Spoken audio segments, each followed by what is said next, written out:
Assalamualaikum anak-anakku, semangat pagi. Eh, Semoga anak-anakku selalu dalam keadaan sehat walafiat ya. Tetap semangat dalam belajar, jangan lupa jaga kesehatan, makan makanan yang bergizi, banyakin minum air putih. Semoga pandemi ini segera berakhir dan kita dapat berjumpa di sekolah, bertatap muka kembali, bertemu Bapak Ibu Guru dan teman-teman. SDNU Sekolah Santri Berprestasi. Semangat belajar anak-anakku. Mari kita simak pembelajaran pada hari ini. Oke, kita akan membahas tema 1, masih tentang tema 1 ya, tapi sekarang subtema 2 tentang kebersamaan dalam keberagaman. Materi yang akan kita bahas, yang pertama ada IPS KD 3.2 tentang keberagaman agama di Indonesia, dan SPDP KD 3.3 Gerakan Tari Bungong Jeumpa. Oke, masuk yang pertama yaitu IPS, keberagaman agama di Indonesia. Nah, di Indonesia ini kita menganut 6 agama. Yang pertama yaitu ada Islam. Nah, untuk Islam sendiri ini paling banyak mayoritas di Indonesia. Tempat ibadahnya di mana? Di masjid. Nah, untuk kitab sucinya anak-anak pasti tahu. Kitab sucinya adalah Al-Qur'an.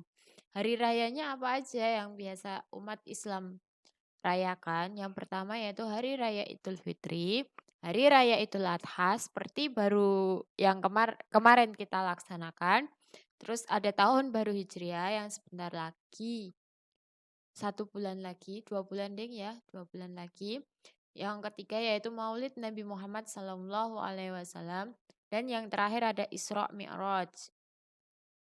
Yang kedua yaitu ada Katolik. Nah, Katolik ini tempat ibadahnya di mana? Di gereja. Untuk kitab sucinya, ia adalah Alkitab.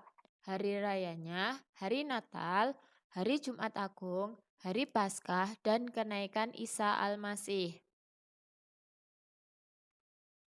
Yang ketiga ada Kristen. Nah, Kristen ini sama dengan Katolik. Yang membedakan antara Kristen dan Katolik adalah di salibnya, nggih. Yang membedakan adalah di salibnya. Nah, ini untuk gerejanya. Untuk yang keempat yaitu Hindu. Tempat ibadahnya ada di Pura.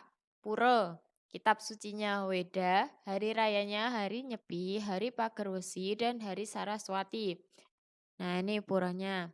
Nah, untuk agama Hindu ini kebanyakan dianut adalah di Bali. Yang kelima yaitu Buddha. Tempat ibadahnya namanya Vihara, tapi tulisannya itu aslinya Vihara, tapi bacanya Wihara. Kitab sucinya Tripitaka. Hari rayanya ada hari Waisak, hari Katina, dan hari Asada. Nah, ini viharanya. Yang keenam yaitu ada Konghucu. Tempat ibadahnya namanya Klenteng. Kitab sucinya Sisuwujing. Hari rayanya ada Tahun Baru Imlek dan Cap Gomeh. Nah, ini kelentengnya. Nah, apa perbedaannya vihara dan kelenteng? Nah, kalau vihara itu tidak ada lampionnya. Kalau kelenteng ada lampionnya. Hampir sama kan? Warnanya sama-sama merah, tapi perbedaannya vihara tidak ada lampionnya. Nah, vihara sama kelenteng ini kalau di daerah Jawa Tengah sama Jogja itu yang ada itu ada di daerah Magelang ke barat. Ke arah Temanggung itu banyak, ada kelenteng, ada vihara. Nah, selanjutnya cara menjalin persatuan antar umat beragama. Gimana caranya? Yang pertama, tidak menganggap agama sendiri yang paling baik. Jadi kita tidak boleh menganggap agama kita itu yang paling baik. Yang kedua, saling menghormati dan menghargai antar pemeluk agama. Jadi kita tidak boleh kok oh teman kita memeluk agama Kristen, kita nggak boleh mengolok-olok, kita nggak boleh menjelek-jelekan. Kita harus menghormati karena itu adalah keyakinan masing-masing dari dirinya. Yang ketiga, memberikan kebebasan pemeluk agama lain untuk beribadah.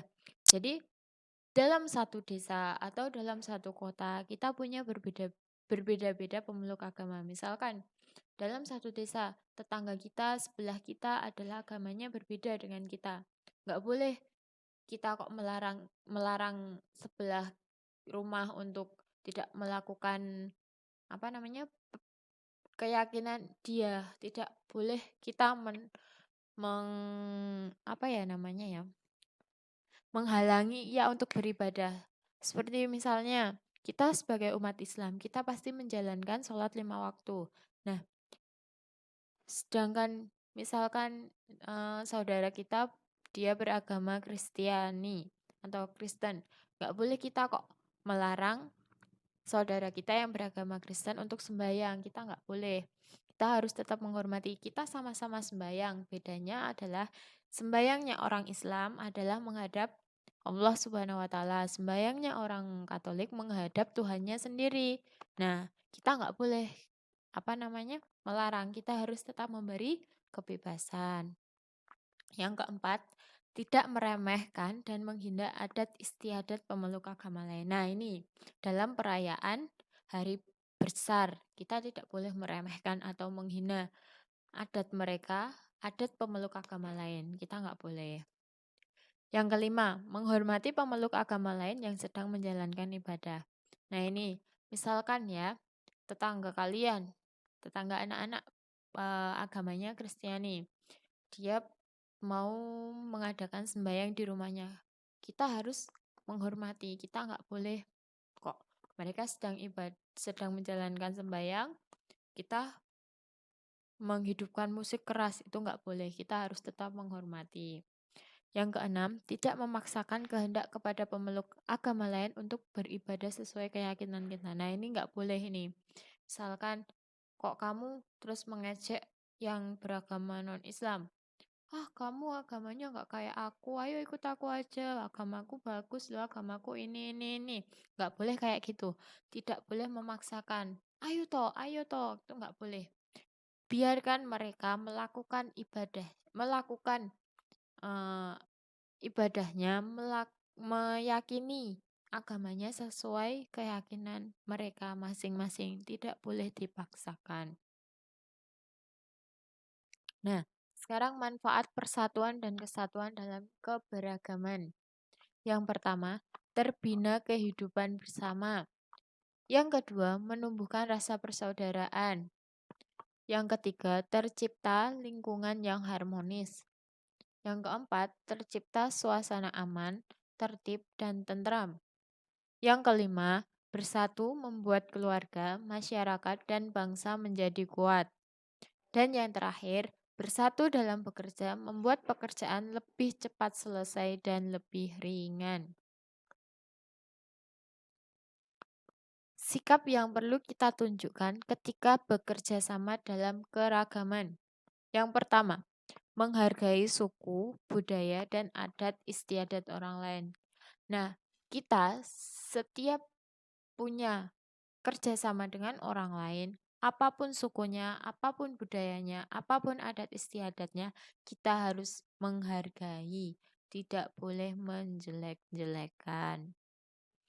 Yang kedua, tidak meremehkan suku, budaya, agama, dan adat istiadat lain. Nah, ini yang udah Budwi jelaskan. Tidak boleh meremehkan apapun sukunya, apapun budayanya, apapun agamanya, apapun adat istiadatnya. Kita tetap harus bersatu karena kita tetap satu, yaitu Indonesia. Yang ketiga, ikut memelihara, melestarikan, dan mengembangkan tradisi serta budaya Indonesia. Nah, biarpun kita berbeda suku, biarpun kita berbeda budaya, biarpun kita berbeda agama, biarpun kita berbeda adat istiadat, tapi kita tetap satu, yaitu Indonesia, yaitu Bhinneka Tunggal Ika.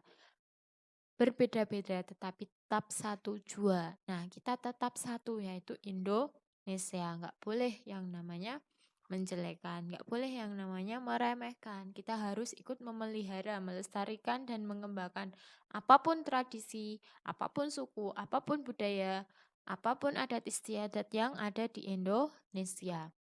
Yang terakhir, menumbuhkan sikap tenggang rasa dan kekeluargaan. Nah, sekarang yang terakhir kita akan membahas tentang SPDP tentang gerakan tari Bungong Jeumpa. Nah, di sini ada gerakan A. Ini gerakan berdiri. Di situ ada keterangannya. Kedua tangan di atas, kaki jinjit, hentakkan 2 kali, ke kanan 2 kali. Nah, ini yang pertama ke kanan, habis itu ke kiri. Hitungannya 4 kali 8. Berarti ke kiri 2 kali, ke kanan 2 kali. Jadi 8 kan itu hentakannya 2 kali, jadi 8. Yang kedua ada gerakan B, bisa dilihat seperti gambar. Keterangannya ada, dibaca. 1. Menghadap serong ke kanan, kedua jari rapat ditarik ke atas, kaki kanan ke depan. Yang kedua, tangan ditarik ke bawah, kaki kiri mundur. Yang ketiga, menghadap serong ke kiri, kedua jari rapat ditarik ke atas, kaki kiri ke depan. 4. Bergantian kanan kiri sebanyak 2 kali 2 kali. Jadi hitungannya 2 kali 8. Ada gerakan C. Nah, seperti ini gerakan C. Keterangannya 1. Kedua telapak tangan saling berhadapan. 2. Dibalik ke kanan dan kiri bergantian. Kaki jalan di tempat sambil diayun. Bukan sambal ya, sambil diayun. Nah, hitungannya 4 kali 8. Seperti di gambar. Terus gerakan D. Keterangannya 1. Kedua tangan memegang bahu.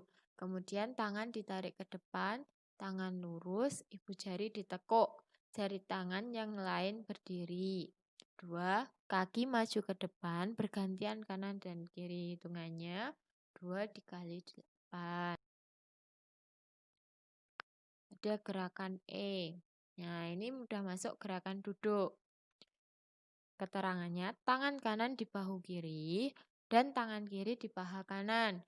Ditepuk 2 kali secara bersamaan dan dilakukan secara bergantian kanan dan kiri. Untuk hitungan 4 kali 8. Gerakan F.